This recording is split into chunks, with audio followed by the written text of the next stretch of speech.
Kaj pa menite o predpostavkah novinarja ob primerjavi stroškov organiziranega zbiranja pooblastil in sicer, da so stroški v ZMD višji kot v nekaterih drugih gospodarskih družbah?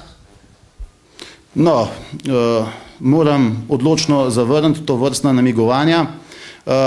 Vse slovensko združenje malih delničarjev namreč je od same ustanovitve naprej pristopalo k organiziranemu zbiranju pooblastil, tako na lastno iniciativo, kakor tudi v nekaterih primerih in kasneje glede na kvalitetno izvedbo in dober odziv delničarjev tudi v sodelovanju z posameznimi družbami oziroma upravami teh družb, ki so že v preteklosti same izvajale to vrstna zbiranja pooblastil, pa je prišlo do ocene, da je vendarle primerneje, da to opravlja Združenje malih delničarjev,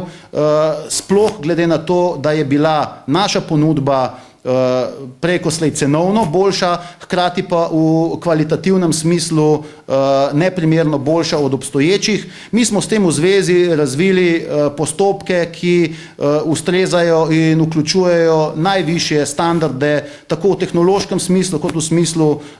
pravnih vprašanj in ne nazadnje tudi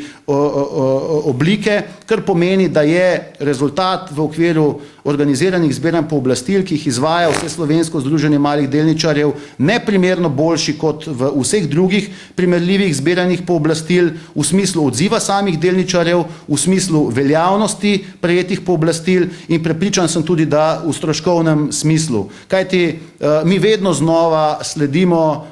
tistemu optimumu, ki je cenovno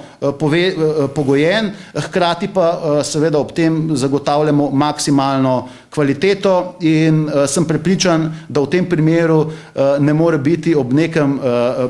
realnem primerjanju sploh nikakršnega vprašanja, da je tisto, kar je vse slovensko združenje malih delničarjev v zvezi z organiziranim zbiranjem pooblastil razvilo kot ena od svojih dejavnosti,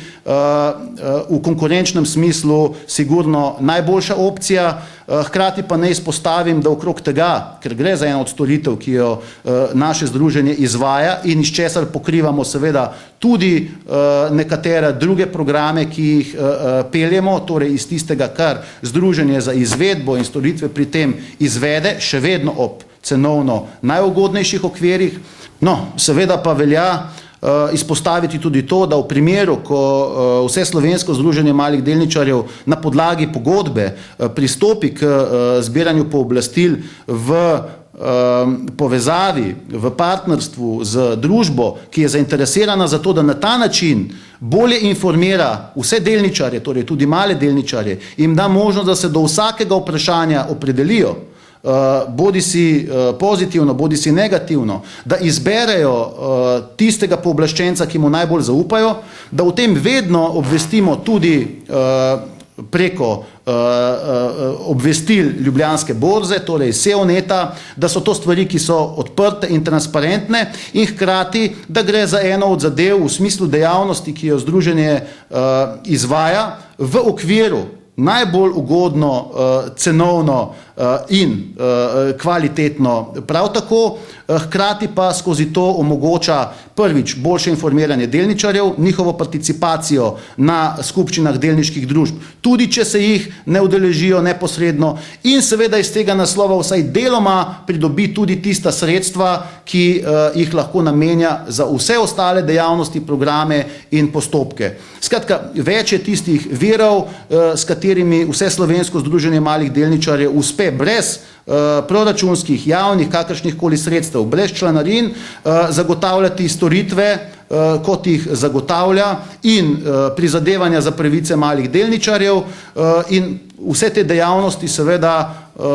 niso prav nič skrivne, ampak so javne, odprte in transparentne in v zvezi z njimi seveda na ustrezen način obveščamo vse pristojne institucije. Magister Verbič, hvala lepa za ta izčrpna pojasnila. Z veseljem.